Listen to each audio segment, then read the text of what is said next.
There are three big pitfalls that Brits tend to fall into with the R sound and the general American accent that are immediate giveaways that they are not native speakers.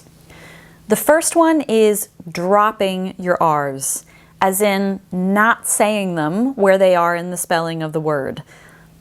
That's a pretty big giveaway that you're not native to the general American accent, and a native speaker is going to pick up on that right away because something is going to sound off.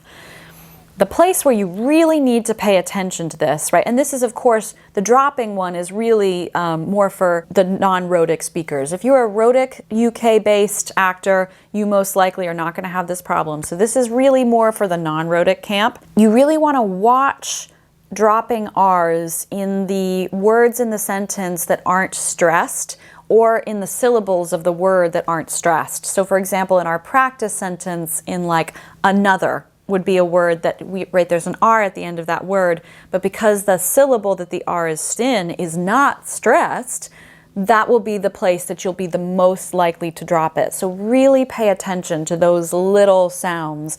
Make sure you really go through your text and mark all of them. Do it once, do it twice, do it 3 times so that you're really seeing everything that's there.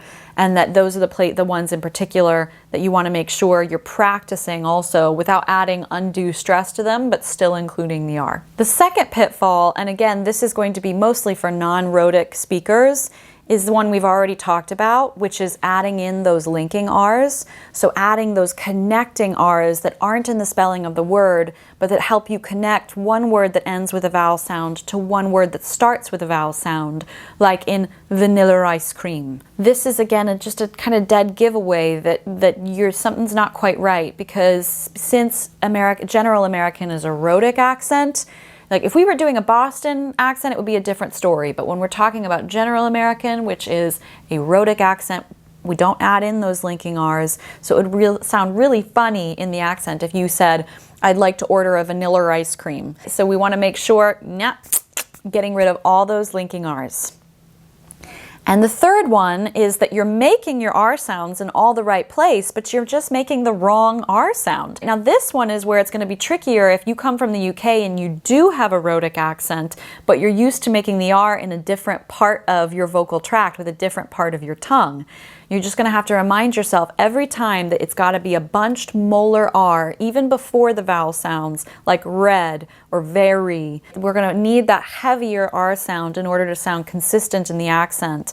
For a lot of you, whether you're rhotic or non-rhotic, if the R starts to slip and become too light, it kind of tends to take on a Southern Irish quality, or if it becomes heavier but you're using more of the root of your tongue, it kind of becomes a more Northern Irish quality. So we need to be specific. It's not made with the root and it's not made with the tip and blade. It's made with the back of the tongue. It's a bunched molar R.